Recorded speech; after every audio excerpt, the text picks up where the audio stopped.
on est est-ce que Jean-Michel dafa am bàjjen ma ne non Jean-Michel am na ndijaay bu assumé taxaw ne sama neveu laalul deful te enquête amul et depuis lors moo tax bu Cour suprême décidé moom faalewul Cour suprême il continue ñu ne ko doxalal et il fait ce qu'il veut et ça me rappelle que en fait dafa mel ni ils sont pas conscients ci lan moo tax ñoom ñu falu et c'est ça qui est malheureux je rappelle que Mame Mbaye Niang 29 milliards la woon bi 37 la waxuma ni bee dëgg la waxuma ni du dëgg mais li ko xañ moom pour mu peut-être mu nekk candidat ak leneen 29 milliards la woon te kañ la génn problème mu 29 milliards u Prodac bi aujourd'hui li ñuy wax parce que damay bañ rek ñu foog ni en fait la décision de la Cour suprême bi ñuy wax ci kiiwu ARCOP bi dafa concerner les 37 milliards ça n'a rien à voir avec les 37 milliards et ils sont en train de mener une communication genre la Cour suprême kii na Jean-Michel alors que c'est pas le cas dañ ne guy ga ñu ne Dakar ga parce que le fond de ce fond problème bi il reste intact et les questions de Thierno Alassane Sall restent entières fan la 37 milliards yi demee et boo ñëwee en termes de transparence moi j'ai comme l'impression que soit entre-temps ils sont devenus amnésiques wala boog c'est le pouvoir qui change les choses parce que ñoom ñoo waroon gën a transparent mais Mouhamed gis nañ fi ministre de la solidarité ñëw ne budget bi lii la woon man jël naa budget bi defee naa ko lee kooku moom xam naa ne moom loolu c'est transparent moom daa assumé non du question assumé loo moomul la les questions de milliards dont on parle du loo xam ni yow dañ la ko liggéeyal ñëw ne la sa ndono la yaa ko moom woy mbir la boo xam ni peuple bi moo ko moom Jean-Michel en termes de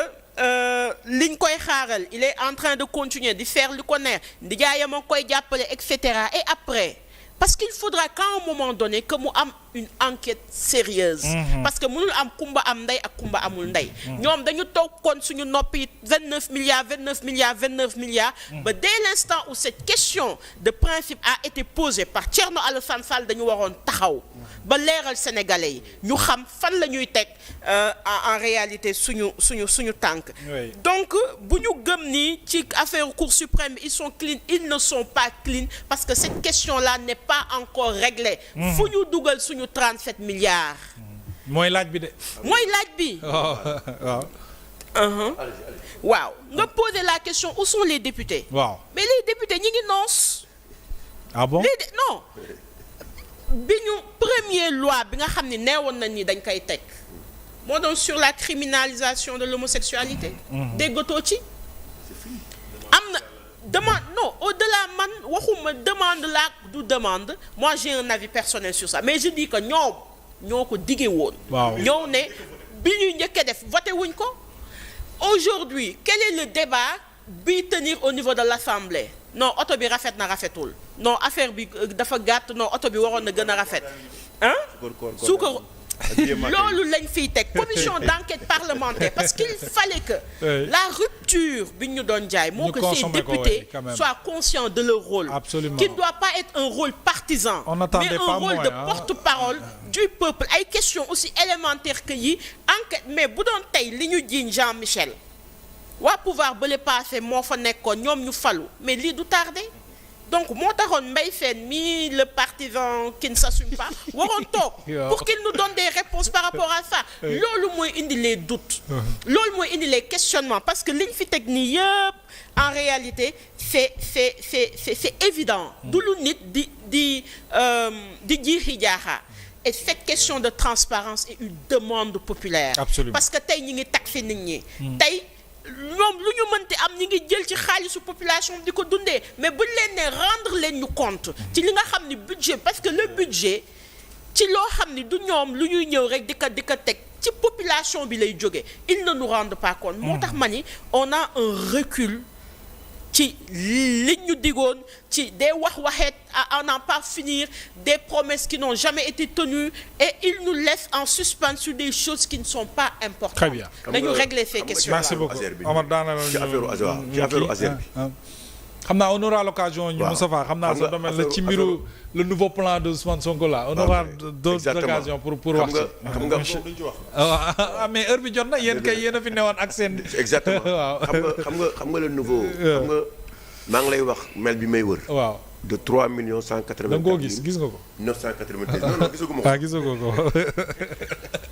nga xamante ni ne loolu 33 villages la wax moom lañ ciy presque électrifié 2 milliards xam nga sur les 37 milliards bi ñu waxee niveau de décaissement maa ngi wër email bi li ñu ci wax ma koy xool dañ ne 3 millions 184 mille 893 oui euros 3 millions d'euros loolu la ñu wax pour 33 villages mais man dama bëgg ñu xam référentiel bi ñuy yóbbu Cour suprême wane ne lii moo tax ñu suspendre ñu demander à ce que ñu lever affaire suspension boobu dafa am document booy yónni présenté ko pour wan ne ci lii nga basé wu pour def ko duñ ko génnee moo xam ne dégg nga li ma wax dégg naa la c'est-à-dire que document boobu bu dee au nom de la transparence bi ñuy wax nañ gën ne document bi ñu yóbbu Cour suprême boobaa di nga gis loolu musul gis pour wan na leen ne li ñuy wax ci affaire u Azer bi yëpp affaire u caaxaan léegi nag nañu xam benn affaire de très bien dossier bi duñ ko bàyyi de ah dañ koy topp de 37 milliards yi dañ ñu wax fu mu dugg mu leer merci beaucoup ñu ngi nuyu bu baax a baax Abdou Nguer ma nga moro gis nga ko Macky Sall Abdou Nguer Abdou Nguer day kukkaliwaate quoi en tout cas ñu ngi koy nuyu depuis Maroc nuyu également téléspectateurs yëpp oui waaw xam nga ñoom temps yi seen lépp slogan la infographie ñoom dañu ubbi benn genre chaîne sur WhatsApp chaîne bi su ma juumul côté juin 2025 lañ ko tëj mais boo xoolee man li ma gis ñoom li ñu publier fii nii environ ay 54 villages yooyu ñu électrifié moom lañ bind seen kii bi waaw moom la ñuy publier te seen dernière publication mu ngi am sànq à 16 heures donc ci 1700 et quelques villages yu ñu war a électrifier yaa ngi comprendre donc lii nii nekkul lu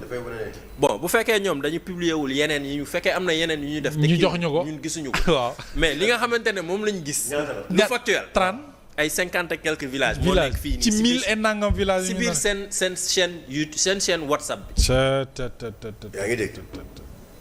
maa ngi gis loolu moo tax may la sànq bon di wax Moussa aussi c'est-à-dire IGF mën na jóg dem auditer affaire yi parce que tey